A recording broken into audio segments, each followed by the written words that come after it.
Hello, I'm Benny Westside, and welcome to the crash course for Doctor Strange. Today we're going to talk about Doctor Strange's reworked kit, ISO 8 options, T4 upgrades, levels, gear, Dark Dimension prospects, and then I'll talk about what I did and why. So in that way you can make a more informed decision as you build him. Uh, Before we get going on abilities, I want to show the graphic that I have on the screen. This is the Crash Course infographic that I try to always put out alongside the videos. I'll link it down below. I'm getting close to 3,000 on YouTube and 6,000 on Instagram. If you want to support me, I'd really appreciate it. Um, and You can take a screenshot here, or you can follow the link and have it as a reference. But this is basically a summary of what we're going to talk about today. And then the video is just more descriptive, and I talk about my reasonings. I do a little back and forth. Sometimes I blank on things, but yeah, that's what the video is going to be. And I'm hoping to put in a few spicy items into this specific video. All right. Let's get into it. Abilities. Now, all the astral characters have awakened abilities. What they essentially do is make the battle world callouts also work in war. So if you don't care about war, if you're not at a place where you can think about war, then those upgrades don't mean anything to you. I generally don't put essential uh, on awakened abilities. I put it on him because the upgrades are so good, and because I coded it red, which means it's essential if you care about war. And then the third reason why I put it is there's going to be a free to play event this week where we can get them. So that's my reasonings for it. But again, generally I try not to put essential on awakened abilities. All right. Now, let's start one thing. Doctor Strange has a summon, Wong. So while we look at the T4 upgrades for his abilities, we're also going to look at Wong's, because the ability level on Wong relates directly to what you put on Strange. I get this question sometimes. Does it look at my Wong on my roster? No, not at all. It doesn't care about your Wong on your roster. It cares about your Doctor Strange's ability levels. All right, let's get into it. That was enough disclaimers, huh? All right. Passive, Master of the Arcane Arts. On turn, he's going to fill the speed bar of the ally with the least speed bar by 15%, and heal self and all allies for 5% of this character's max health. I think these items used to be tied to when an enemy gets a buff or a debuff or something like that. Or they simplified a lot of his kit, which is great. He's still doing the things, it's just a lot less requirements. All right. When a positive effect is applied to an enemy, heal. Oh, here, there it is. Heal for 5% of this character's max health and gain +1 deflect. When an enemy attacks this character or an ally, gain +1 charge. So this is like Robbie, but Robbie doesn't get it for himself. Strange gets it for any ally, and it doesn't matter if it's a summoned ally. On turn end, if this character has 5 or more charges and does not have a summoned Wong, summon a Wong. In Battle World, the Wong spawns with Deathproof, Safeguard, and 80% speed bar. That's really nice. And then he loses his charges when he summons. And then he can infinitely resummon Wongs. It's not just one time. The only prerequisite is that he has 5 charges and like there's already a summoned Wong. And then if there's a real Wong, like if your roster Wong is there, he will summon a second Wong because it checks for a summoned Wong. All right. The T4 upgrade, the first time an ally dies, he's going to generate 2 ultimate ability energy for self. This matters because the ultimate is where he revives. I think this is very, very, very high value. Now let's look at Wong's. Um, he, the upgrade to him would be on spawn, instead of one defense up, he gets two defense ups, and then he gets additional armor. Again, I think overall it's a very, very, very nice upgrade. You you could almost say it's essential. You could even say it's essential because the awakening is so good, and you need to upgrade the T4 before you can get there. But anyway, I'm not gonna call it essential. Um, I, you know, ideally you don't lose an ally um, by the time his ultimate is up anyway. So anyway, yeah, I'm not gonna call it essential. For some reason, it doesn't feel like it's quite essential to me, but it's very, very, very good, and I would definitely recommend it. All right, let's look at the T4, or sorry, the Awakening. Uh, this is just expanding the battle world call out. In war, the summoned Wong is going to spawn with Death Proof, Safeguard, and Speed Bar. That 80% Speed Bar is so good because Wong is normally very slow, and getting that means he can taunt quickly. And when he taunts, he has Safeguard and Taunt. So they're going to have to deal with the Wong before they can get to anybody else. So I think having that 80%, even if the death proof and safeguard doesn't matter, that 80% is so important that that's why I said for war this is an essential. If you're like big in war, this is an essential upgrade for war. All right. It makes no bearing on the rest of the game. Just I know I keep saying it, but I just want to make it clear. All right. Now, Winds of Batum. This is his special. It's on a 4-turn cooldown and it comes ready. Attack all enemies for piercing, plus 90% chance to flip all buffs into debuffs. He's going to apply 2 random debuffs to the primary.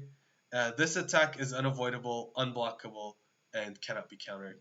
Finally, it's unavoidable. When they reworked him last time, they put it in Arena only. And then they're like, yeah, but we don't really intend for you to use Doctor Strange in Arena. So this ability was not unavoidable. Anyway, that was funny. So the T4 adds extra piercing, which is fine.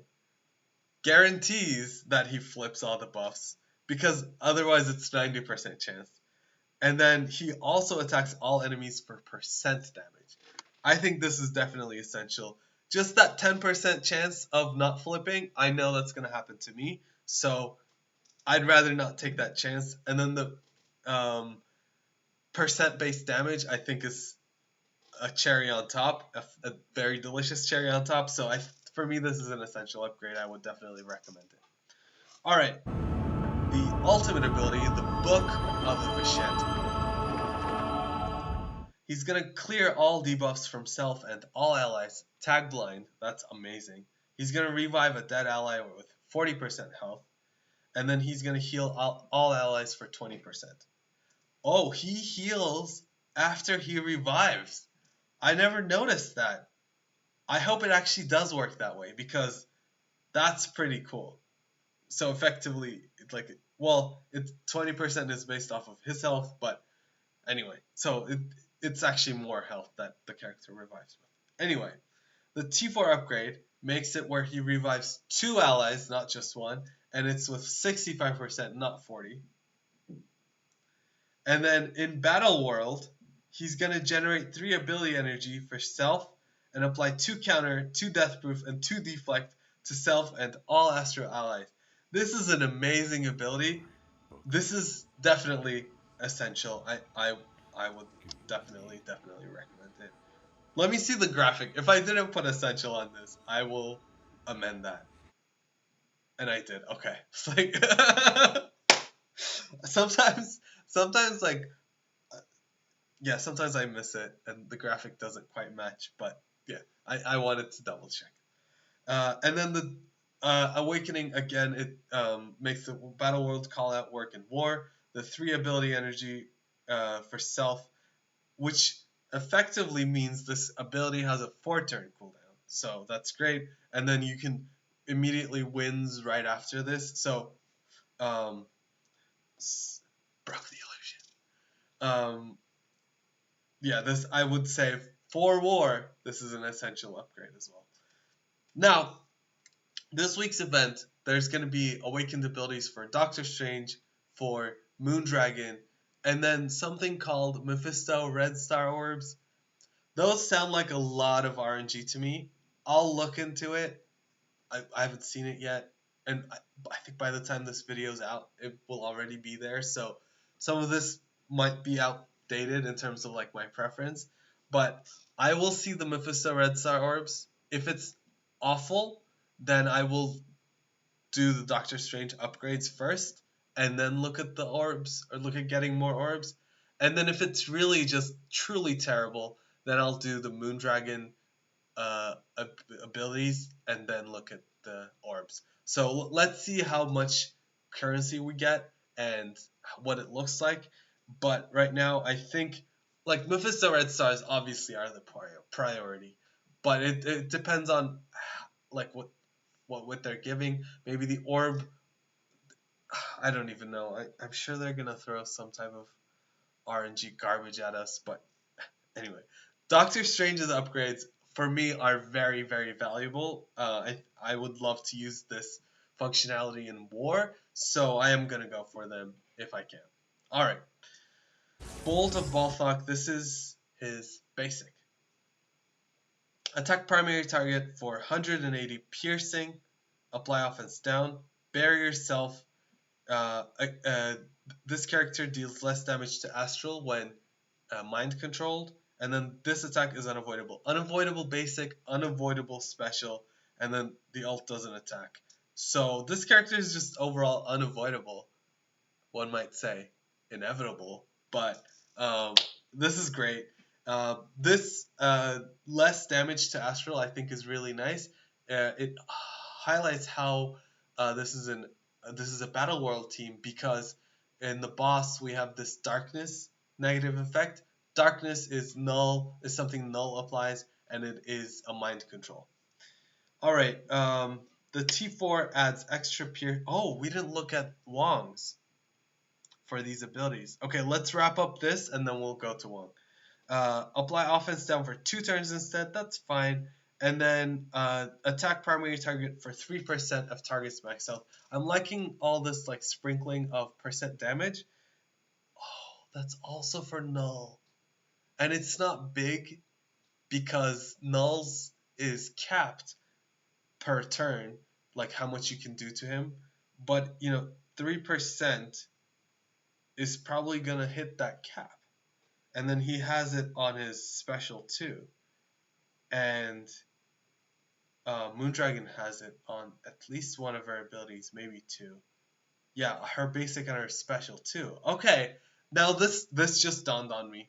Also for Battle World, also for Null. So like every turn that you hit him, these 2 characters are gonna maximize the damage that you do to him. That's very nice. I like that. Okay. This is very, very nice. It might even be essential for Battle World or for Null, but I'm not gonna claim that yet. I'm just because let's be honest, it's gonna be a couple weeks until we're faced with a challenge in Battle World. But for now, this is a very, very nice upgrade. I'm not gonna say it's essential, but definitely recommended. Now let's look at what the upgrades do for Wong. We looked at his passive. The ultimate, I think this is going to be the most impactful.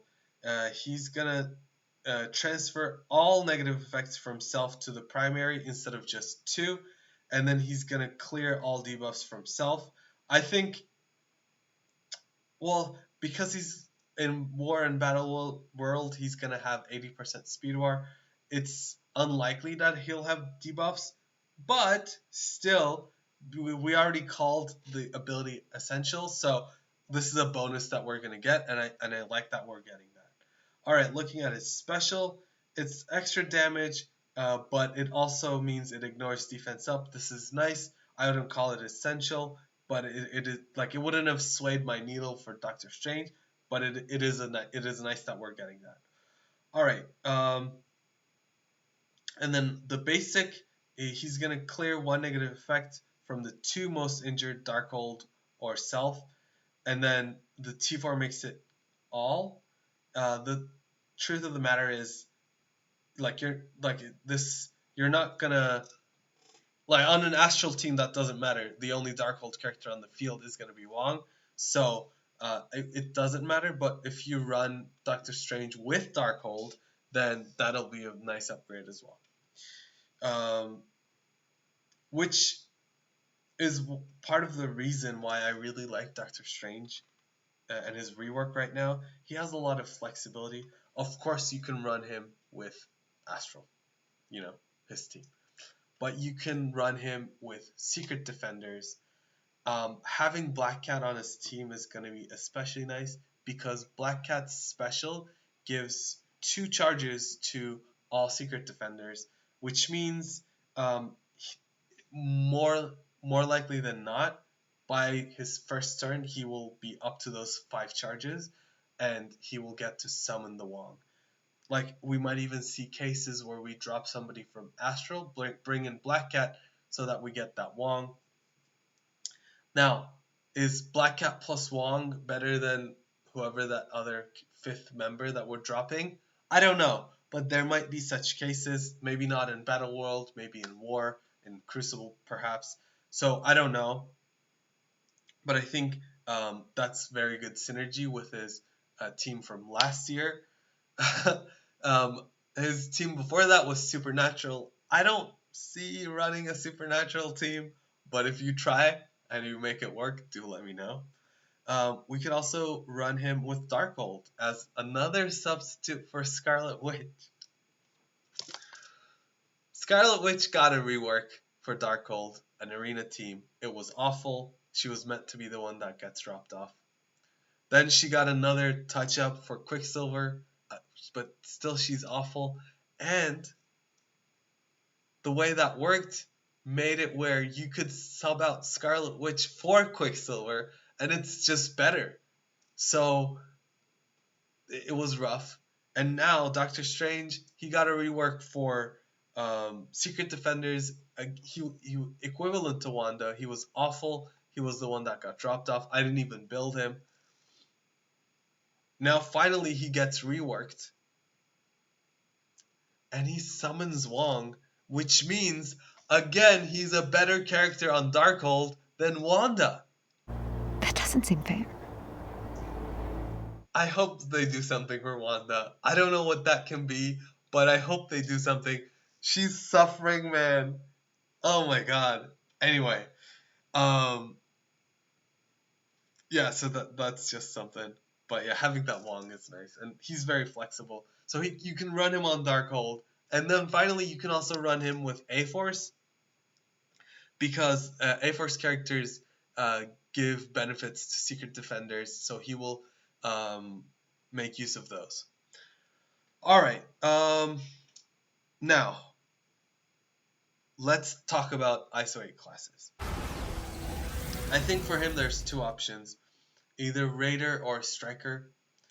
I might be leaning more towards Raider because, so first of all, on the team I recommend at least having 3 Raiders. The Ancient one gives energy on Astral Ally crit, so you're going to want a lot of crit characters, and I think Doctor Strange is a good candidate for that. And then, in terms of, like, does he qualify, or should he be one of the Strikers? He can be. He does percent damage on his ISO attack, which is nice. But Moondragon does 5% damage on her ISO.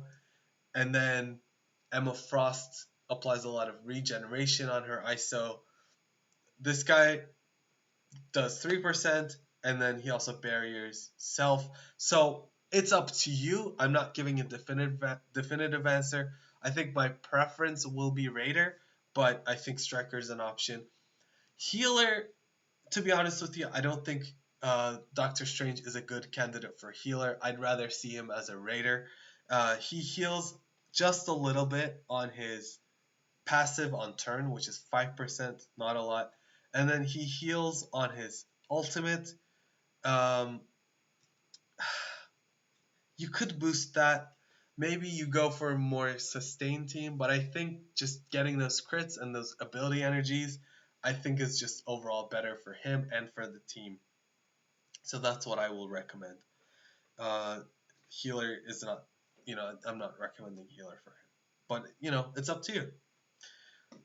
And then in terms of building, I think Doctor Strange is an important candidate for your investment on the team because he summons, because he heals, because he revives.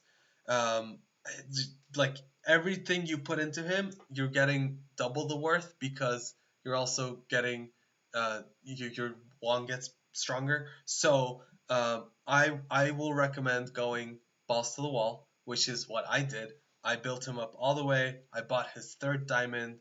Um, I'm very pleased with him.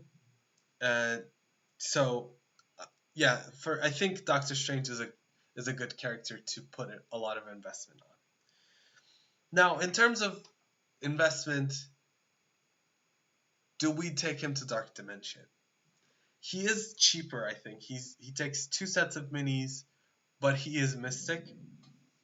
And then he takes Palladium, which one other recent character takes. I don't remember off the top of my head. But he is Mystic, and he's also slow. The thing in Cosmic is there's generally better characters and more impactful characters like your Annihilators. So if he cracks his way in there, you wouldn't regret it, but just keep in mind he is slower. He's not going to get all that ability energy outside of Battle World or War, so he might not perform as well as you hope. And then generally, like as I said, the Cosmic sections just have more higher profile characters that you're gonna want upgraded. So I wouldn't directly recommend him. If you're gonna take him, I'd say think about it, but I wouldn't try to like discourage you from it either. Especially for Dark Dimension 8, where you also get your mythics and your legendaries that qualify. I don't think there's a spot for him. And then like if you're doing it with Mephisto, one of his biggest or like one of the biggest attractors to Doctor Strange, which is the revives, get neutralized. So yeah, overall, yeah, I'm not gonna recommend him, but I'm not gonna discourage you from taking him either. I think, are we about done? Yeah, we did ISO, we did abilities, we did gear, Dark Dimension. As I said, I took him all the way. And I'm hoping to get his awakened abilities this week. Let's see how that goes. But yeah, let me know your thoughts. Have you been, so until the new characters come in, what have you been doing with your Moondragon and your Doctor Strange? I have them in different spots. Yeah, let me know what you're doing. I'm curious to hear. Thank you for going over Doctor Strange with me. I hope to see you in the next one. All right, bye-bye.